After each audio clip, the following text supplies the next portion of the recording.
I can tell you now that your experience is going to be a lot friendlier, a lot easier than it was for myself and my partner Al, who we had to develop both the technique on how to hydrofoil on a windsurf board, as well as the foils that you need to hydrofoil. So now the foils are so stiff and stable that they're a whole lot easier. And so what I would do is I would start out with, maybe not a race foil, a free ride foil, and get out there in conditions that are, well, not so light that you can't get going, but not too windy where it's, over the top crazy.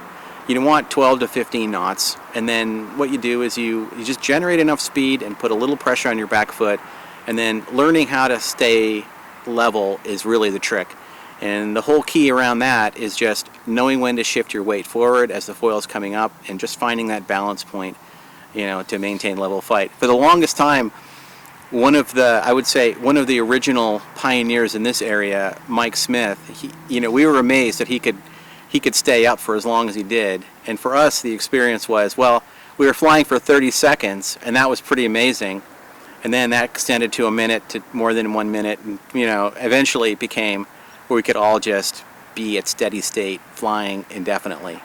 And so I think your experience, I think everybody's experience coming in now is vastly easier. Some guys just get it right away, and the foils are vastly simpler and easier to ride. So I encourage you all to give it a try, and if you're like us, it'll turn into an obsession that'll consume your life in a most positive way you can imagine.